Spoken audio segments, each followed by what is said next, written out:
महत्त्वाची breaking news आपण पाहतोय। मुलांना डांबून ठेवणाऱ्या रोहित आर्यचा आता मृत्यू झालेला आहे। पवईत मुलांना ओलीस ठेवणाऱ्या रोहित आर्यचा मृत्यू झालेला आहे। महत्त्वाची आणि मोठी बातमी आपण पाहतोय।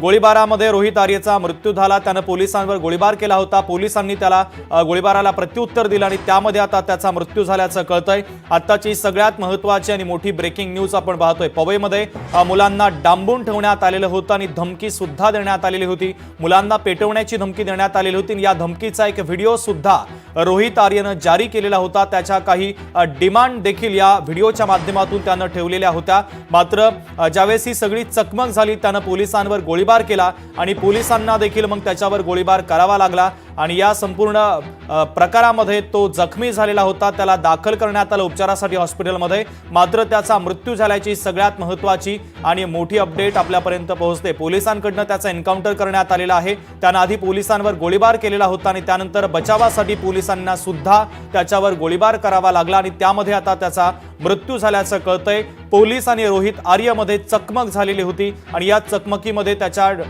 डाव्या हाताच्या बाजूला छातीजवळ गोळी लागलेली होती आणि यामध्येच त्याचा मृत्यू झाल्याचं कळत आहे। तर आताची सगळ्यात महत्त्वाची आणि मोठी ब्रेकिंग न्यूज या प्रकरणाच्या संदर्भातली आपण पाहतोय। रोहित आर्य आणि पोलिसांमध्ये जी चकमक झाली त्या चकमकीमध्ये तो ठार झाल्याचं कळतंय, कारण त्यानं आधी पोलिसांवर गोळीबार केलेला होता। त्याच्या अनेक मागण्या होत्या। मागण्यांसंदर्भातला व्हिडिओ सुद्धा त्यानं जारी केलेला होता आणि त्यानंतर या मुलांची सुटका करण्यासाठी ज्यावेळेस पोलिसांचं पथक पोहोचलं त्यावेळेस त्यानं पोलिसांवर गोळीबार सुद्धा केल्याचं कळतंय आणि त्यानंतर पोलिसांना सुद्धा प्रत्युत्तरादाखल गोळीबार करावा लागला आणि यामध्ये रोहित आर्यचा एन्काउंटर झाल्याचं कळतंय। त्याच्या डाव्या हाताच्या जवळ छातीजवळ एक गोळी लागलेली होती, त्यामध्येच त्याचा मृत्यू झाल्याचं कळतंय। पवईमध्ये मुलांना ओलीस ठेवणाऱ्या रोहित आर्यचा अखेर एन्काउंटर करण्यात आलेला आहे। ही महत्त्वाची आणि मोठी ब्रेकिंग न्यूज आपण पाहतोय। कारवाईच्या दरम्यान रोहितनं गोळीबार केलेला होता आणि त्यानंतर पोलिसांना सुद्धा बचावासाठी गोळीबार करावा लागला। पोलीस आणि रोहित आर्यमध्ये चकमक झाली आणि या चकमकीमध्ये तो मारला गेलेला आहे। तर या प्रकरणाच्या संदर्भातली ही सगळ्यात महत्त्वाची आणि मोठी ब्रेकिंग न्यूज आपण पाहतोय। रोहित आर्यचा पोलिसांकडून एन्काउंटर करण्यात आलेला आहे। पवईमधील एका स्टुडिओमध्ये त्यानं मुलांना डांबून ठेवलेलं होतं। त्याच्या ज्या मागण्या होत्या, डिमांड होते, त्या संदर्भातले काही व्हिडिओ देखील त्यानं जारी केलेले होते आणि त्यानंतर या मुलांना पेटवण्याची धमकी सुद्धा या व्हिडिओच्या माध्यमातून त्यानं दिलेली होती। बच्चे लोग कांच पे हाथ मार रहे थे।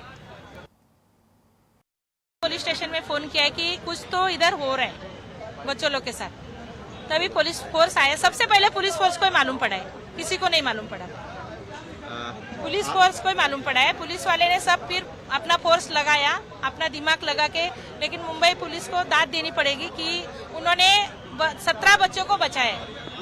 जब ये पूरी घटना हुई उस समय आप कहाँ पर थे और जब आप यहाँ पर पहुँचे तब आपने क्या कुछ देखा? बच्चे अभी कहाँ पर है? बच्चों को रेस्क्यू कर दिया गया? अभी हम लोग जब आए थे तब बच्चे अंदर ही थे। वो आदमी भी जो आर्या करके था वो भी अंदर ही था। क्रिमिनल जो भी था वो भी अंदर ही था। लेकिन जब पुलिस वाले ने हम लोग को अंदर नहीं जाने दिया, पुलिस वाले ने अपना मिशन काम किया और उनको बाहर लिया। पहले जो आर्या करके आदमी है ना उनको बाहर लिया।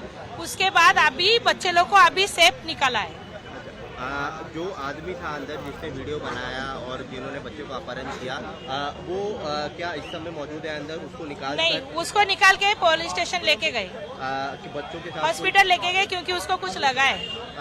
लगने की बात आपने कही। बच्चों के साथ कुछ हाथापाई हुई है? क्योंकि आपने कहा कि जो बच्चों लोग के साथ हाथापाई हुई कि नहीं बच्चों लोग ही बोल सकते हैं, क्योंकि अंदर कुछ कैमरा नहीं था।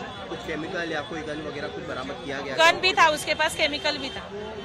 ठीक है, थैंक यू सो मच। आपका एक बार नाम दोबारा बताओ। मेरा नाम मंदा राठौड़। ठीक है, थैंक यू।